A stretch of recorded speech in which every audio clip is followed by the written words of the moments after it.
4th of July comes this week. Did you know that? Just checking.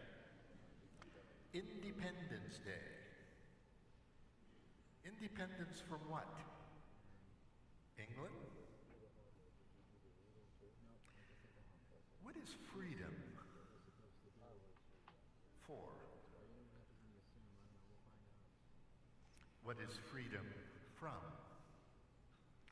We have the right to life, liberty, freedom, the pursuit of happiness. It's ingrained in our American consciousness. And we treasure freedom. What is this commodity called freedom that we so want and spend our lives trying to achieve? This is a spiritual thing also, not just a political thing. And in the gospel today, we see Jesus modeling for us the use of his human freedom. He resolutely set his face towards Jerusalem, the first line of the gospel. It's a critical passage. Jesus has been on the road. He has been about his ministry, but this sets the stage for what he really came to do, which will be at the end of his life, his earthly life. He will suffer and die, be done in on his mission, and then God will make this right in the resurrection. That's not for him only, but it is for all of us as well. But Jesus is not dragged through his earthly mission. All right, drag me through it, make me do it. He resolutely puts his face, directs himself to what is ahead. And he's not stupid. He knows it's going to be bad news before it's good news. That models for you and for me what our freedom is to be about. We are called into this world, we are given our life for a mission and a purpose. It is to give back to God the gift of who we are, our lives, through our love and concern for this world and the people who we are put in it with. That is our mission.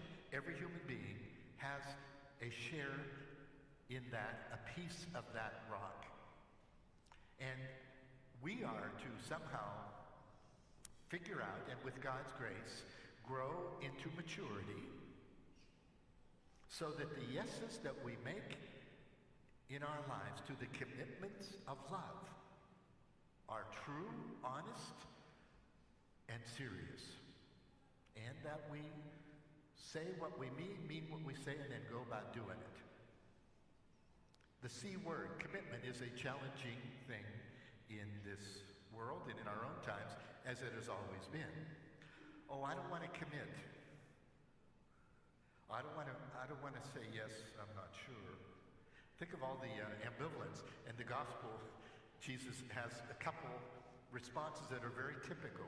What he hears, it's the first fervor. I will follow you wherever you go. Jesus said, yeah, right. Don't say yes too quickly. Don't be naive in saying yes, because you don't know what you're getting into. The other ones say, oh yeah, yes, but I have a couple things to do. It's like the quote is attributed to St. Augustine, something like, Lord, I want to be converted tomorrow. Do you ever hear of procrastination? Give me today, and tomorrow I'll go on my diet tomorrow. Tomorrow, mañana, There are many resistances to biting the bullets of our life that we know are part of what we have to be about. It's in the gospel. Jesus is very aware of it, but he stands above the group saying, this is what it is to be. And in another place, when you say yes, say yes. When you mean no, say no. And the rest is from the evil one. Say what you mean what you say. This is about human integrity. Who do you trust and who do you not trust, and why? Because they say one thing and mean another. That undermines credibility. It undermines trust. It undermines love. And it is in all of us. All of us are called to be more direct and more open and more consistent in being upfront about the commitments of our life. Don't look back. It's all ahead. Oh, there are many reasons I can't say yes because of whatever. No, this is what it's about. Think about the promises of marriage, which are the most profound. And I say this at every wedding. One sentence. The whole wedding boils down to two simple sentences. I take you to be my husband, my wife. I promise to be true to you in good times and in bad. We don't have a clue what that's about. In sickness, for better, for worse, sickness and in health, I will love you and honor you all the days of my life. Simple sentence. You the rest of your life's trying to figure out what you said. Is this what we meant? I didn't bargain for this. How many times have you and I heard, not just about marriage or other things, but if I'd have known what I was getting into, I'd have never said yes. It's the disillusionment of where is love going to take us in our lives, not where I expected. Well, what does that mean when it sours or when things aren't what I had planned in my playbook of my life? It's always interesting to hear those on their graduating and moving on in life, early in life, giving us their plans about their future. And we don't want to rain on the parades of the enthusiasm of the youth. But as we go through life, we realize what we set out for and what happened are two different things. Maybe 20 different things. We don't know. But how do we stay faithful to these yeses that we make in life? It's a challenge, let's face it. The marriage statistics are pretty, I don't know what the word I should say, tough. A lot of people don't make it. We know it, so a lot of people say, well, then don't commit, then you won't make a mistake. Can't go there either. Then you have nothing. Marriage is one thing. Being a priest is another. In 2 years, we're all invited to Eric's ordination. And you better show up. Before the bishop lays hands on Eric's head, before, not after, before he ordains him, he says, will you accept, do you promise, do you promise me and my successors your obedience? Now, if Eric says, well, let me think about that, maybe, there'll be no laying on of the hands. That's why they put it before the ordination. But the promise is equal to your vows of marriage, those of you who are married. And you know what that means? Because as soon as you say yes, the next thing he's going to hear is the bishop telling him what his first assignment as a priest is going to be, over which he has no control. Joy, joy, joy. It's the way it is. Father Allen, we have to talk about Father Allen one more time, who just left us this week. You know, and he jabbed me to the last minute. And I'm going to get him again, too. Father Allen was transferred. I don't know that he was ready to leave us. He was getting pretty comfortable here. And well-known and loved in all the parishes, which Father Dan now has to pick up with. He didn't even leave Father Dan his keys, among other things.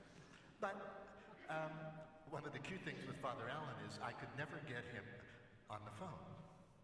He was not stupid. I said, get a cell phone. It took a year for him to get a cell phone. I kept badgering him, get a cell phone. Finally got a cell phone, then he didn't know how to answer it. So that took a learning curve. Finally, I would get a hold of him, and when I got a hold of him, I said, I can't believe I got you. Well, Tuesday he transferred, moved to Cadogan, he's living in the rectory there, so we were sitting at the supper. I said, let's call Alan. And he answered. Now the pastor he's working under now is Father Brian Summers in Fort City. So I said, this is Brian Summers. I've been trying to get you on the phone all day. Where have you been? He says, this is not Brian Summers. But when priests are transferred, now if you don't like us, it's relief. If you do, then everybody gets mad. And who's the bishop? Well, you know what? We have to take orders too. Our lives are not our own. We are not ordained as diocesan priests for parish X. This is hard to acknowledge. We are ordained for the service, to assist the bishop in the service of the local church, which for us is the Diocese of Greensburg in Armstrong, Westmoreland, Indiana, and Fayette counties. So the bishop has to deploy this diminishing group into wherever he feels with his advice is the best place to put us within the limits of the possible.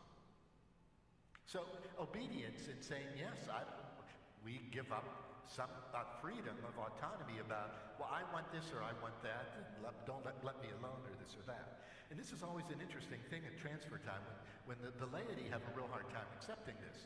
But this is our promise of obedience, like it is your vows of marriage, and the other promises that we make of commitments in our lives to wherever. Jesus models for all of us the yes that has to somehow be central to our lives, that we fulfill our commitments that we have made, which are the commitments of love of God in the service of each other. Freedom is not license. I can do whatever I feel like. That's a very distorted secular notion of immaturity. Nobody can tell me what to do. I do what I want to do. You go nowhere with that. It's a blind alley. Authentic, true freedom is wanting and saying yes to what I believe in my heart of hearts, my conscience, what God is asking of me in the way I live with you and we together for our life. That's where integrity is. That's what we are called to be about. And we come to the Eucharistic table every Sunday to be strengthened, to be people of integrity, to say yes to the things that we have to say yes to, and to say no to the things that we say no to. And while we're on the no's, let me say, one of the joys of my life here is asking many of you, all of you at one time or another, would you get involved with this? Would you be willing to assist with that? Et cetera, et cetera. I always say, I hope I always say, I will accept the no if in fact you can't say yes. Because everybody gets, I have to say yes, but I don't want to do it, or I can't do it, but what am I going to do? When someone asks, say yes when you can say yes from your heart, and if for any reasons seriously you can't say, you have to say no, then say no. That's integrity. And I would prefer a no to a half-hearted yes. I think we all would. And that should be in all of our commitments. And let me thank, while we're at it, we just completed the Festival of Friendship. Glad that's now behind us, but we had well over 300 people who said yes to assist. Now, I don't have the latest, we don't have a final anything, but I was told that Thursday night, everybody who volunteered, who said yes to work at the festival, for their slot showed up. Now, if you don't think that's a miracle, you want to see miracles? Everybody did what they said they were going to do. So there was no stress because people were faithful to the commitment that they made. That is wonderful. And I do need to thank all of you in this parish because as I was watching the festival again this year, This community needs this festival. We use it for our purposes. The parish needs it to do something together. But we serve a larger reality.